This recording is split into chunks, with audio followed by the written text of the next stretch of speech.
आरक्षणाच्या नावाने हे घाणेरडं राजकारण करणारे हे महाविकास आघाडीचे लोक आहेत। त्यांना आपटेने केलेली चूक हे आम्हाला सगळ्यांना मान्य आहे, कारण की आम्ही सगळे शिवप्रेमी आहोत। पण आपटेने केलेली चूक बद्दल जोडे मारणार, पण हडपसर पुण्यामध्ये एका पठाणनी जेव्हा शिवरायांच्या पुतळ्याचा तो दगडाने तोडून टाकली, तेव्हा ह्यांच्यातला कोणी बाहेर आलेला नाही, तेव्हा जोडे मारलेला नाही। म्हणजे आपटेला एक न्याय आणि पठाणला दुसरा न्याय, हे ह्यांचे दुतोंडी हे लोक सगळे राज्यकर्ते आहेत किंवा शिवप्रेमी आहेत। कारण की जो खरा शिवप्रेमी आहे तो कधी जातपात धर्म बघणार नाही, कोणाचं आडनाव बघणार नाही, पण जो शिवरायांच्या विरोधात जाईल त्याच्या विरोधात एकच भूमिका घेईल। पण ह्यांची आपटेंच्या विरोधात एक भूमिका आणि पठाणच्या विरोधात भूमिका, हे असे हिंदू द्वेषी आहेत।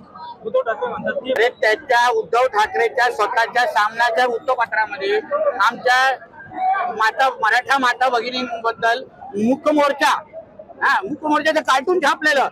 मग तेव्हा उद्धव ठाकरेंची माफी जनतेने का स्वीकारली?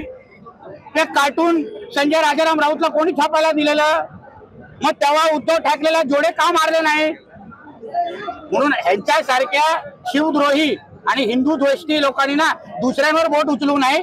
तुझ्या स्वतःच्या वृत्तपत्रामध्ये जेव्हा शिवप्रेमींची आणि हिंदू मराठा माता भगिनीचा अपमान झालेला ना, तेव्हा तुझ्या थोबाडावर कुलूप लागलेलं, पण तू काय बोलण्याची हिंमत करू नकोस।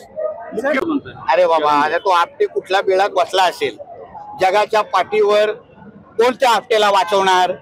ना आमच्या श्रीकांत शिंदे वाचवणार, ना कोणी वाचवणार। शिवरायांच्या पेक्षा मोठा कोणच नाही। आम्हाला कोणाला त्या बाबतीत राजकारण करायचं नाही। स्वतः रवींद्र चव्हाण साहेब हे पोलीस स्टेशन मध्ये जाऊन FIR करून आलेले आहे।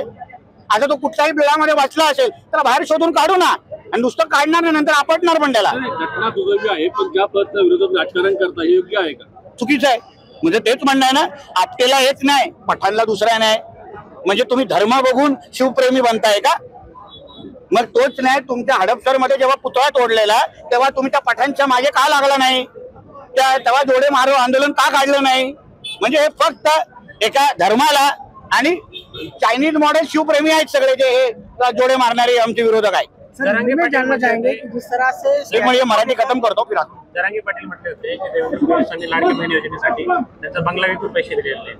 आता असं आहे, त्या जरांगे पाटलाकडे कुठून माहिती येते काय येते? आता तो इन्कम टॅक्स ऑफिसर झालाय का? कारण की मला एवढं माहिती होतं की तो आरक्षणाबद्दल लढणारा कार्यकर्ता आहे। आता इन्कम टॅक्स ऑफिसची पण अगर नोकरी सुरू केली असेल तर मी माहिती घेतो।